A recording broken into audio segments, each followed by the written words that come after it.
بسم اللہ۔ صدقات کے متعلق مزید آداب۔ اعلانیہ دینے میں اگر دوسروں کو ترغیب دینے کی نیت ہو تو اعلانیہ دیجیے، اس میں ثواب بہت ملتا ہے۔ حضرت جریر رضی اللہ تعالیٰ عنہ کہتے ہیں، صحیح مسلم کی حدیث ہے، ہم رسول اللہ صلی اللہ علیہ وسلم کے پاس بیٹھے ہوئے تھے کہ اتنے میں کچھ لوگ رسول اللہ صلی اللہ علیہ وسلم کے پاس آئے جو ننگے پیر ننگے بدن تھے۔ ان کو مفلس دیکھ کر رسول اللہ صلی اللہ علیہ وسلم کا چہرہ متغیر ہو گیا۔ آپ اندر تشریف لے گئے، پھر باہر تشریف لائے، پھر آپ نے بلال کو اذان کا حکم دیا، انہوں نے اذان دی، پھر اقامت کہی، رسول اللہ صلی اللہ علیہ وسلم نے نماز پڑھائی، پھر خطبہ دیا۔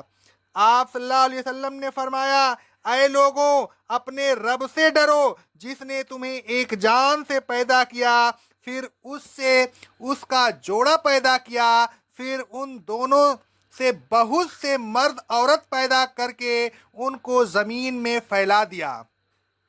اللہ تبارک و تعالیٰ سے ڈرو جس کے واسطے تم ایک دوسرے سے سوال کرتے ہو، اور قطع رحمی سے بھی ڈرو، بے شک اللہ تم پر نگراں ہے۔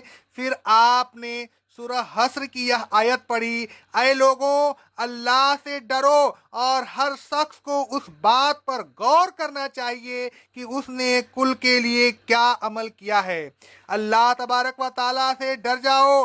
ہر شخص کو چاہیے کہ اپنے دینار میں سے، اپنے درہم میں سے، اپنے کپڑے میں سے، اپنے گیہوں کے شاہ میں سے، کھجور کے شاہ میں سے صدقہ دے، حتیٰ کہ آپ نے فرمایا کہ صدقہ دے خواہ وہ کھجور کا ایک ٹکڑا ہی کیوں نہ ہو۔ یہ سن کر ایک انصاری ایک تھیلی لایا جو اس سے بمشکل اٹھائی جا رہی تھی، بلکہ وہ اس کے اٹھانے سے عاجز ہو گیا تھا۔ پھر لوگوں نے پے در پے صدقات لانے شروع کیے، یہاں تک کہ میں نے کھانے اور کپڑوں کے دو ڈھیر دیکھے۔ پھر میں نے دیکھا کہ رسول اللہ صلی اللہ علیہ وسلم کا چہرہ اس طرح چمکنے لگا گویا وہ سونے کا بنا ہوا ہے۔ آپ نے فرمایا، جس نے اسلام میں کسی اچھے طریقے کو جاری کر دیا تو اس کو اس کا ثواب ملے گا، اور جو لوگ اس کے بعد اس پر عمل کریں گے ان کے عمل کے ثواب کے برابر مزید ثواب اس کو ملے گا، اور ان کے ثواب میں سے کچھ بھی کم نہ ہوگا۔ اور جو شخص اسلام میں کسی برے طریقے کو جاری کرے گا تو اس کا گناہ اس پر ہوگا، اور اس کے بعد جو لوگ اس پر عمل کریں گے ان کے عمل کے گناہ کے برابر مزید گناہ اس پر ہوگا، اور ان کے گناہوں میں کوئی کمی نہیں آئے گی۔ اس حدیث سے معلوم ہوا کہ کسی اچھے عمل کو جاری کرنے کا بڑا ثواب ہے اور کسی برے عمل کو جاری کرنے کا بڑا گناہ ہے۔ اس حدیث کا یہ مطلب نہیں کہ کسی اچھے عمل کو ایجاد کیا جائے۔ اچھے عمل کا ایجاد کرنا تو بدعت ہے، لیکن کسی اچھے عمل کا جاری کرنا باعث اجر ہے۔ ایجاد وہ چیز کی جاتی ہے جو پہلے سے موجود نہ ہو، اور جاری وہ چیز کی جاتی ہے جو پہلے سے موجود ہو لیکن اس پر عمل رکا ہوا ہو۔ اصطلاحی معنوں میں جس بدعت کو بدعت حسنہ کہا جاتا ہے وہ یقیناً گمراہی ہے، یعنی کسی نیک کام کا ایجاد کرنا بہت بڑی گمراہی ہے، اور کسی نیک کام کو جاری کر دینا بہت بڑی نیکی ہے۔ موت کا وقت آنے سے پہلے خرچ کیجئے، خصوصاً ایسے زمانہ میں خرچ کیجئے کہ آپ تندرست ہوں، زندگی اور خوشحالی کی امید ہو، فقر و فاقہ کا خوف ہو۔ حضرت ابو ہریرہ رضی اللہ تعالی عنہ کہتے ہیں، صحیح بخاری اور صحیح مسلم کی حدیث ہے، ایک شخص رسول اللہ صلی اللہ علیہ وسلم کے پاس آیا۔ اس نے کہا، اے اللہ کے رسول صلی اللہ علیہ وسلم، کون سا صدقہ اجر کے لحاظ سے سب سے بڑا ہے؟ رسول اللہ صلی اللہ علیہ وسلم نے فرمایا، तुम उस हालत में सदका दो कि तुम तंदुरुस्त हो, माल की तुम्हें हिर्स हो, मोहताजी का डर हो और मंदी की उम्मीद हो, और इतनी ताखीर ना करो कि जब जान निकल कर हलकों तक पहुंच जाए तो उस वक्त तुम यह कहो कि इतना माल फला को दे देना, इतना माल फला को दे देना, और उस वक्त वह माल तुम्हारा कहाँ रहा, वह तो फला का हो गया, यानी वारिस उसका मालिक हो गया, अब देने से क्या फायदा। अल्लाह तबारक व ताला फरमाता है सूरह अल मुनाफिकून की आयत नंबर 10 में, जो माल हमने तुमको दिया है उसमें से खर्च करो कब्ल उसके कि तुम में से किसी को मौत आए, तो उस वक्त वह कहने लगे, ऐ मेरे रब, तूने मुझे और थोड़ी मोहलत क्यों नहीं दी कि मैं सदका खैरात करके नेक लोगों में दाखिल हो जाता। अगर आप गलती से गैर मुस्तहिक को सदका दे दें तो उसका अज्र ज़ाय नहीं होगा। रसूलुल्लाह सल्लल्लाहु अलैहि वसल्लम फरमाते हैं, सही बुखारी और सही मुस्लिम की हदीस है, एक शख्स ने कहा, मैं ज़रूर कुछ माल सदका करूंगा। यह कहकर वह अपना सदका लेकर निकला और एक चोर के हाथ में रख दिया। सुबह को लोगों में चर्चा हुआ कि चोर को सदका दिया गया। उस शख्स ने कहा, ऐ अल्लाह, सब तारीफ तेरे ही लिए है, मैं जरूर कुछ माल और सदका करूंगा। अलगर्ज वह अपने सदका को लेकर निकला और एक जानिया के हाथ में रख दिया। सुबह को लोगों ने कहना शुरू किया कि आज रात को एक जानिया को सदका दिया गया। उसने कहा, ऐ अल्लाह, सब तारीफ तेरे ही लिए है, आज जानिया को सदका पहुंच गया, मैं ज़रूर कुछ माल और सदका करूंगा। अलगर्ज वह अपना सदका लेकर निकला और एक मालदार के हाथ में रख दिया। सुबह को फिर लोगों में चर्चा हुआ कि मालदार को सदका दिया गया। उसने कहा, अल्लाह, सब तारीफ तेरे ही लिए है, मैंने चोर को, जानिया को, मालदार को सदका दिया। फिर एक शख्स उसके पास आया और उससे कहा, तुमने चोर को जो सदका दिया तो उम्मीद है कि वह आइंदा चोरी नहीं करेगा, उससे बाज आ जाएगा। और तुमने जानिया को सदका दिया तो उम्मीद है शायद वह जिना से बाज आ जाए। और तुमने मालदार को जो सदका दिया या तो उम्मीद है कि शायद उसे इबरत हो और वह भी जो कुछ अल्लाह ने उसे दिया है उसमें से अल्लाह के नाम पर खर्च करे।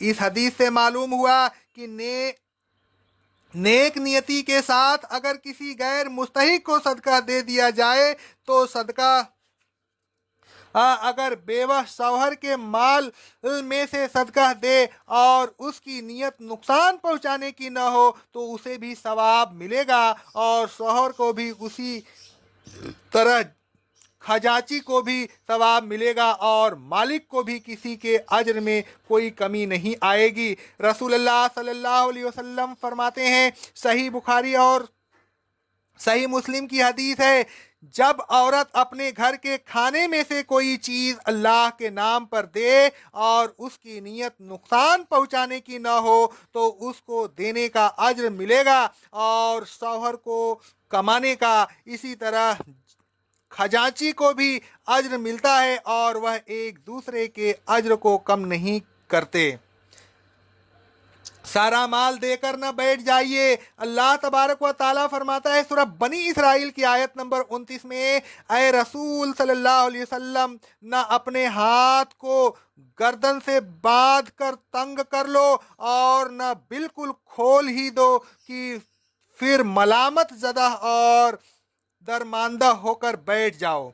रसूलुल्लाह सल्लल्लाहु अलैहि वसल्लम ने हजरत काब रजी अल्लाह ताला अन्हु से फरमाया, सही बुखारी और सही मुस्लिम की हदीस है, अपने बाज माल को अपने पास रोक लो, यह तुम्हारे लिए बेहतर है। जो माल ज़रूरत से ज़्यादा हो उसमें से सदका दीजिए, यह बेहतरीन सदका है। रसूलुल्लाह सल्लल्लाहु अलैहि वसल्लम फरमाते हैं, सही बुखारी और सही मुस्लिम की हदीस है, बेहतरीन सदका हुआ है जो गना की हालत में दिया जाए, यानी ऐसी हालत में देकर वह खुद ज़रूरतमंद हो, इसलिए कि ऐसी हालत में दे कि जबकि वह खुद ज़रूरतमंद हो, खुद को भी तकलीफ़ में मुब्तला करेगा और अपने अहल व अयाल को भी तकलीफ में मुब्तला करेगा। हजरत अस्मा रज़ी अल्लाह ताला अन्हा कहती हैं, सही बुखारी और सही मुस्लिम की हदीस है, मेरी वालदा मेरे पास उस ज़माना में आई जिस ज़माना में कुरैश से सुलह थी और मुआहिदा हो चुका था, वह मुशरिका थी। मैंने रसूलुल्लाह सल्लल्लाहु अलैहि वसल्लम से पूछा कि मेरी वालिदा आई हुई हैं और उन्हें दीन से कोई रगबत नहीं है, क्या मैं उनके साथ सुलह रहमी करूं? आप सल्लल्लाहु अलैहि वसल्लम ने फरमाया, हाँ, अपनी वालिदा के साथ सुलह रहमी करो। रसूलुल्लाह सल्लल्लाहु अलैहि वसल्लम फरमाते हैं, सही बुखारी और सही मुस्लिम की हदीस है, मैं उन लोगों को जो नया नया कुफ्र छोड़कर आते हैं इसलिए माल देता हूं कि उनकी तालीफ कुलूब करूं ताकि उनका दिल ईमान पर मुतमईन हो जाए। आले रसूल सल्लल्लाहु अलैहि वसल्लम को सदका न दीजिए। रसूलुल्लाह सल्लल्लाहु अलैहि वसल्लम फरमाते हैं, सही मुस्लिम की हदीस है, यह सदकात न मोहम्मद के लिए हलाल है और न आले मोहम्मद के लिए। सल्लल्लाहु अलैहि वसल्लम सदका के को देकर वापस न लीजिए, न उसे खरीदिए। हजरत उमर रजी अल्लाह ताला अन्हु फरमाते हैं, सही बुखारी की हदीस है, मैंने एक शख्स को अल्लाह के रास्ता में एक घोड़ा सवारी के लिए दिया, उसने उसे ज़ाये कर दिया। मैंने उसे खरीदने का इरादा किया और मैंने यह ख्याल किया कि वह उसको कम कीमत में बेच देगा। मैंने रसूलुल्लाह सल्लल्लाहु अलैहि वसल्लम से पूछा, आप सल्लल्लाहु अलैहि वसल्लम ने फरमाया, उसे न खरीदना, अगरचे वह तुम्हें एक दिरहम ही में क्यों न दे दे, इसलिए कि अपने सदके को देकर लौटाने वाला उस कुत्ते की मिसल है जो अपनी कै को चाट ले। ज़कात और ज़कातुल फ़ित्र के जुमला मसाइल हम इंशाअल्लाह सूरह तौबा की आयत नंबर 103 की तफसीर में बयान करेंगे। कोई शख्स ज़कात और ज़कातुल फ़ित्र को खुद मशाकीन वगैरह पर खर्च नहीं कर सकता, बल्कि उसे चाहिए कि यह दोनों चीज़ें अमीर के हवाले कर दे। अमीर ही उनको गुरबा मशाकीन वगैरह पर खर्च कर सकता है। अक़ौलु क़ौली हाज़ा अस्तग़फ़िरुल्लाह अस्तग़फ़िरुल्लाह अस्तग़फ़िरुल्लाह।